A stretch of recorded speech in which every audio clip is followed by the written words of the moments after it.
জাকিৰ হুছেইন চিকদাৰৰ মন্তব্য। গৌৰৱ গগৈ আৰু লুৰিণজ্যোতি গগৈ লগ হৈছে ৰাহুল গান্ধীক লগ কৰিছে। অসমৰ ৰাইজে ভাল পাইছে, উৎফুল্লিত হৈছে। বেয়া পাইছে কোনে? অসমৰ মুখ্যমন্ত্ৰী আৰু তেওঁৰ মন্ত্ৰীসকলে। ২৬ৰ নিৰ্বাচনত অসমৰ ৰাইজে বিজেপিক শাসনৰ পৰা খেদিব। অখিল গগৈকো লগত লোৱাৰ ইংগিত কংগ্ৰেছৰ কাৰ্যকৰী সভাপতি জাকিৰ হুছেইন চিকদাৰৰ। বিটিএডি বিটিআৰৰ ৪০টা সমষ্টিত কংগ্ৰেছৰ সক্ৰিয়তা সাংবাদিকে দেখা নাই। বিটিআৰ ৰাইজৰ এটাই কথা, হাগ্ৰামা চালো, প্ৰমোদ বড়ো চালো। হাগ্ৰামা ধনী হ'ল, চাংগু পাংগু ধনী হ'ল, প্ৰমোদ বড়ো ধনী হ'ল, চাংগু পাংগু ধনী হ'ল। বিটিআৰৰ মানুহ দুখীয়া হৈ গৈ আছে।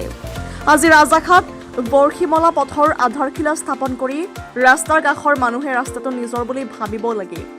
চোতালৰ পানী পথলৈ যাব নিদিব, নহ'লে সময়ৰ আগতে পথটো ভাঙি যাব। তেতিয়া দুৰ্ভোগ আপোনালোকে ভুগিব। এই ক্ষেত্ৰত পথচাৰীসকলেও চকু ৰাখিব লাগিব বুলি মন্তব্য কৰে সৰুক্ষেত্ৰী সমষ্টিৰ বিধায়ক জাকিৰ হুছেইন চিকদাৰে। News desk report, digital Assam live. জাতীয় পৰিষদ দল বিজেপি বিৰোধী, ধৰ্ম নিৰপেক্ষ। এই অসমৰ সচেতন আৰু সুসন্তান মানুহে এই দলৰ লগত জড়িত।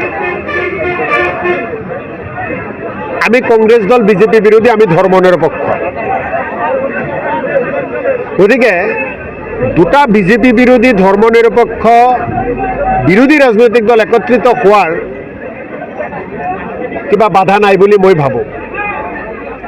অসমৰ ৰাইজেতো ভাল পাইছে। লুৰিণজ্যোতি গগৈ ডাঙৰীয়া, গৌৰৱ গগৈ ডাঙৰীয়াৰ লগত মিটিং কৰিছে, ৰাহুল গান্ধী ডাঙৰীয়াৰ লগত মিটিং কৰিছে। অসমৰ ৰাইজ উৎফুল্লিত হৈছে, ভাল পাইছে। বেয়া পাইছে কোনে? বেয়া পাইছে অসমৰ মুখ্যমন্ত্ৰী হিমন্ত বিশ্ব শৰ্মাই, বেয়া পাইছে বিজেপি দলৰ মন্ত্ৰীসকলে, বেয়া পাইছে বিজেপি দলৰ নেতাসকলে।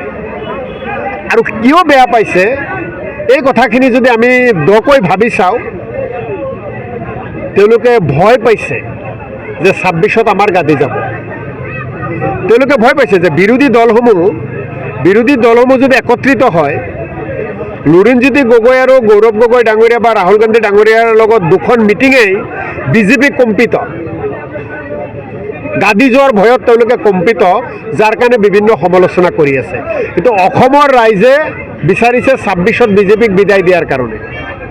অসমৰ ৰাইজে বৰ্তমানৰ চৰকাৰখনক ২০২৬ৰ বিধানসভাত পৰিৱৰ্তন কৰিব বিচাৰি আছে, চৰকাৰ পৰিৱৰ্তন কৰিব বিচাৰি আছে। অসমৰ ৰাইজৰ আহ্বানক সন্মান জনাই কংগ্ৰেছ দলে বিৰোধী ধৰ্ম নিৰপেক্ষ ৰাজনৈতিক দলৰ লগত একত্ৰিত হৈ ২৬ত নিৰ্বাচন খেলিব। গতিকে ৰাইজৰ ৰায় কংগ্ৰেছে মূৰ পাতি লৈছে।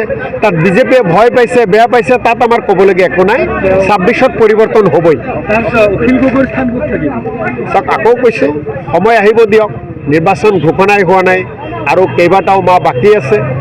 এটাৰ পিছত এটা ষ্টেপে কংগ্ৰেছ আগবাঢ়ি যাব, সকলোকে লগত লৈ নিৰ্বাচন খেলিব। বিটিএডিত কংগ্ৰেছ সক্ৰিয়টো আপোনালোকে দেখা নাই বা বেলেগে দেখা নাই। ৪০টা পৰিষদীয় সমষ্টিত আমাৰ দলৰ কাম পূৰ্ণ শক্তিৰে চলি আছে।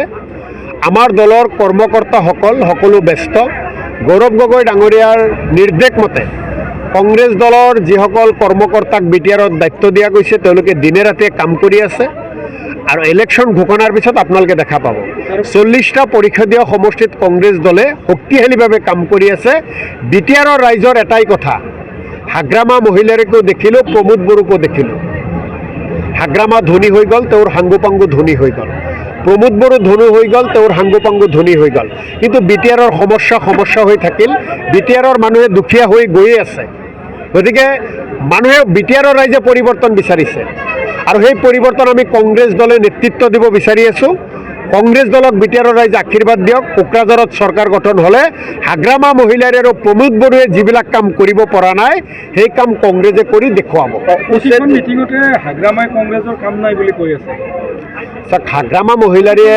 হাগ্ৰামা মহিলাৰীয়ে দুটা ৰূপ বৰ্তমান।